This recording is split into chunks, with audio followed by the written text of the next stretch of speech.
Innocent Feet. This is a project dedicated to reach out to children who did not have shoes through spiritual and community outreach.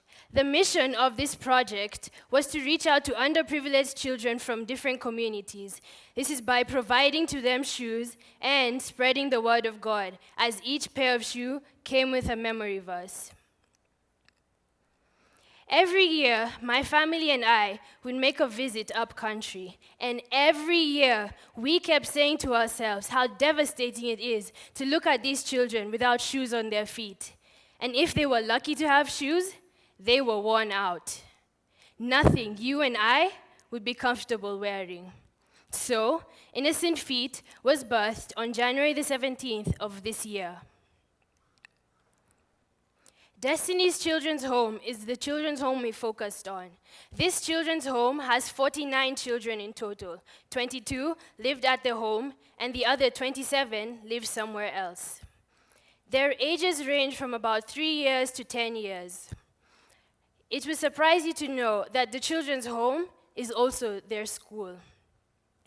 It took a philanthropic heart of one Jane and her husband to welcome in these destitute children, even with a family of their own. One of the lessons I learned from them is that I have two hands, one to help myself and the second to help others. As my friends and I collected shoes every lunch hour in school, my appreciation for the fact that I am extremely privileged and blessed increased. The enthusiasm was overwhelming as we collected more shoes than we would ever imagine. What a joy, what a great sense of satisfaction, and even more, a humbling experience to see the smiles on these children's faces. What an emotional time for my friends and I, our families, and even Jane, our host, as we watched these children dance with joy unspeakable.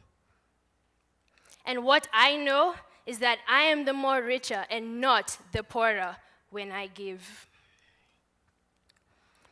In many countries around the world, children walk miles and miles every day to go to school, to look for clean drinking water for their health, and even to receive adequate health care.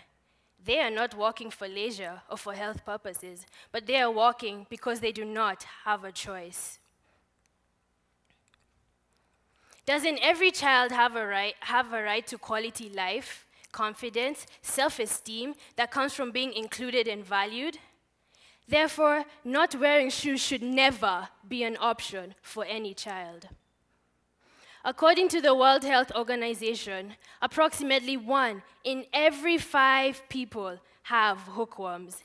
These are sharp-toothed parasites that attach themselves to the intestinal walls and suck the blood out of them. These hookworms crawl up from the ground and penetrate the skin of their hosts, and that is how they enter the intestines.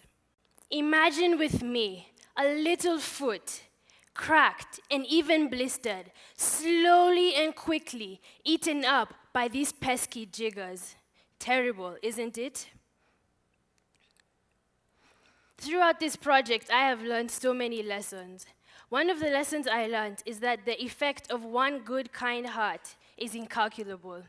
And just by giving a child one pair of shoes could change their whole perspective of life. Other lessons I learned is that no act of kindness, no matter how small, is ever wasted. And that no one has ever become poor by giving. I know of people that have surrendered the shoes on their feet so that another may not be shoeless. This is not because they had shoes at home, but because the need for another was so great. My question for you today is, will you be one of them? Thank you.